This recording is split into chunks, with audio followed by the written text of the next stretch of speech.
Alhamdulillah, wassalatu wassalamu ala rasulullah. Aujourd'hui, nous allons vous parler des présences des djinns dans notre vie. Et comment on sent les présences des djinns qui sont à côté de nous, qui sont avec nous, qui sont dans notre vie, ainsi de suite. Dans la maison, dans le travail, les djinns qui marchent derrière nous, ainsi de suite, à tel point que nous allons sentir que nous ne sommes pas seuls. Il y a des présences qu'on sent, on ne voit pas des choses. Souvent, on peut voir des choses, mais on ne peut pas se concentrer dessus pour voir correctement de quoi il s'agit réellement. Mais souvent, dans les marches, vous êtes en train de marcher, vous sentez qu'il y a des gens, il y a des pas de gens derrière vous. À tel point que vous tournez souvent la tête pour vérifier, vous voyez qu'il n'y a rien, et puis vous continuez encore votre chemin. D'autres, c'est la peur qui les envahisse comme ça.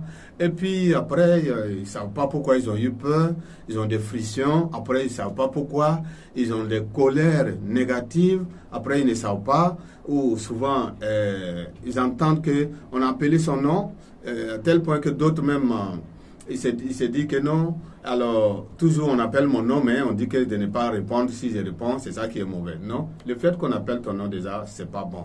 Alors donc ça montre que vous avez des djinns dans votre vie. Généralement, ça va vous pousser à faire ce qui n'est pas bien, ou ça va envoyer des mauvaises idées, des idées négatives dans votre tête.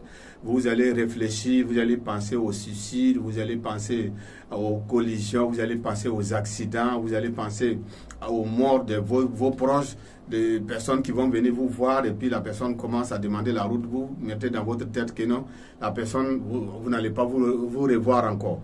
Alors donc, quand vous vous sentez comme ça, vous allez vous dire que non, ce sont des pensées. Ce ne sont pas des pensées, c'est une communication avec les mauvais esprits. C'est-à-dire, les djinns, quand lui il arrive, il te parle, toi, l'humain, tu te dis, c'est en train de faire des pensées négatives. Ce n'est pas des pensées, c'est une communication que les djinns sont en train de te faire, des propositions, des suppositions. Il te parle.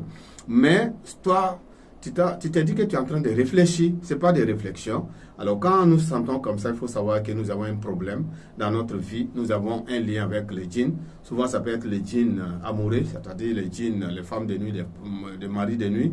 Alors, quand nous avons cette situation avec nous, c'est déjà mal, mais puisque ça va faire qu'on ne peut pas rester avec son conjoint, sa conjointe, mais ce qui est encore mauvais, c'est qu'il faut éviter d'aller faire des sacrifices, d'aller faire des consultations chez les marabouts, chez les sorciers et autres, pour faire des sacrifices. Ça va encore empirer la situation. Vous pouvez venir dans la fondation Rukia pour vous faire traiter sainement, parce que le traitement serait une manière islamique